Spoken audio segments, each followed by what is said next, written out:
통계청 발표에 의하면 우리나라 2023년 이혼 건수는 92,300여 건이라고 합니다. 드라마나 영화에 이혼 가정이 빈번하게 등장하고 있고 현실 우리 주변에서도 이혼 가정이 드물지 않습니다. 돌싱이라 불리는 이혼 남녀들의 예능이나 가상이혼을 체험하는 예능 프로그램이 방송되고 있고 보는 시청자들도 이를 나서라하지 않는 모습입니다. 정말 우리 사회가 이혼을 바라보는 시각이 예전과 상당히 달라졌음은 분명한 것 같습니다. 하지만 이혼에 대한 주변의 인식이 관대해지고 사람들이 이혼을 어느 정도 자연스럽게 받아들이게 되었다 해서 결혼 생활의 위기를 맞은 여러분 개개인의 이혼 결정이 성급하거나 그저 신속하게만 이루어져서는 안 될 텐데요. 이번 영상에서는 만약 여러분이 이혼 소송을 고려 중이라면 반드시 미리 챙겨야 할 4가지를 짚어보도록 하겠습니다.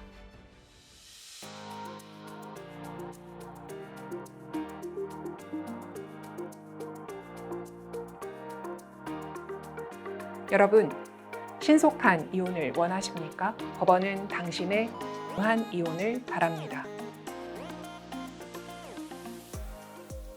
많은 정신과 전문의들이 부부 갈등으로 우울이나 분노가 심할 때, 즉 감정이 격화된 상태에서는 이혼할지 말지 결정 자체를 하지 말고 일단 미루라고 조언하시는 것으로 알고 있습니다. 어떤 심리 상담 전문가는 홧김에 이혼하고 그 후에 끊임없이 후회하는 분들을 너무 많이 봤다면서 이혼을 고민하는 분들에게 자신이 이혼해서 얻는 이익 10가지, 이혼하지 않아서 얻는 이익 10가지 이렇게 쭉 써보라고 조언한다고 하시더라고요. 법원의 이혼 절차도 그렇습니다. 민법상 협의이혼에도 숙려기간이라는 것이 있습니다.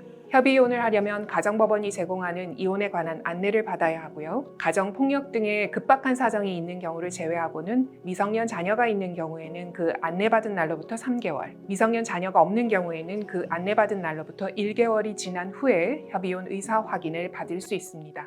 숙려기간, 성급한 이혼을 막기 위해서 부부가 서로 생각할 시간을 갖도록 하는 거죠. 그렇습니다.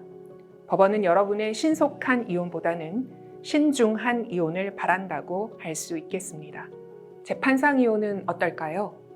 이혼 소송 결코 쉽지 않습니다. 여러분은 상대방이 잘못한 거 많고 내가 쭉 다 써내면 될 거야 라고 하시겠지만 여러분의 상대방도 여러분의 온갖 잘못을 속속들이 들춰내고 과장하고 비난하는 서면을 제출할 가능성이 높습니다. 또한 법원마다 조금씩 다를 수 있겠지만 판결받기까지 시간도 오래 걸립니다. 1심에만 짧게는 6개월, 길면 2년 이상 걸릴 수도 있습니다. 그동안 신분상 불안에 심리적 불안, 경제적 불안 등까지 보태져서 소송 시작 전보다 더 힘든 시간을 보내게 될 수도 있습니다. 그러니 혹시라도 격한 감정에 휩쓸려 이혼이라는 결론에 성급히 이른 것이 아닌지, 이렇게 쉽지 않은 절차로 나아갈 만큼 자신의 이혼 의사가 확고한지 다시 한번 생각해 보시고 필요하다면 전문가의 도움도 받아보시기 바랍니다. 만약 아직 부부 갈등을 낮추고 관계를 회복하려는 노력을 충분히 해보신 상황이 아니라면 먼저 이론적으로 시간과 노력을 더 기울여 보시는 것이 좋습니다. 소송을 바로 제기한다 해도 법원이 볼 때 이러한 노력의 여지가 있다고 판단되면 소송 절차 중에라도 부부 상담 받으시라고 명령할 가능성도 상당히 높습니다.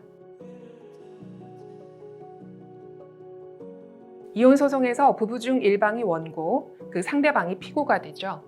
이혼하는 부부 사이에 미성년 자녀가 있는 경우 그 자녀들을 소송 절차에서 뭐라고 부르는지 아십니까? 사건 본인이라고 합니다. 자녀는 이혼 소송에서 원고도 피고도 아니지만 그 재판 결과에 의해서 자신의 신분관계, 그 밖에 권리 의무 등의 중대한 영향을 받게 되는 사람인데요. 그래서 이혼 등 사건에서 미성년 자녀를 사건 본인이라고 부르는 것입니다. 법원은 친권자 양육자 지정이나 면접 교섭 등 자녀의 복리를 최우선으로 고려해야 하는 문제에 관해서는 가사 조사 등의 여러 방법을 통해 자녀의 의견을 청취하고 있습니다. 이른바 자녀 중심의 가사 재판을 위해 노력하고 있고 미성년 자녀를 둔 부부의 이혼에서는 특히 건강한 이혼의 중요성을 더욱 강조하고 있습니다. 건강한 이혼. 저도 판사로 재직할 당시 미성년 자녀를 두고서도 소송에서 진흙탕 싸움을 하는 원고 피고에게 이런 말씀 많이 드렸습니다. 두 분 자녀를 생각해서라도 서로 원수가 되는 이혼 말고 건강하게 이혼하는 방법 찾아봅시다. 두 분이 부부로서의 연은 여기서 정리한다 해도 여전히 내 자녀의 아빠이고 엄마입니다. 두 분 이혼하셔도 자녀의 부모로서는 평생 협력하셔야 할 사이입니다.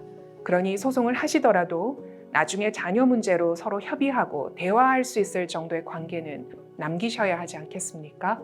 미성년 자녀가 있음에도 이혼 소송을 고려 중이라면 상대방과의 심한 갈등이나 감정 대립에 너무 몰입한 나머지 자녀의 복리는 그리 관심을 기울이지 못하고 있었던 것은 아닌지 다시 한번 생각해 보시기 바랍니다.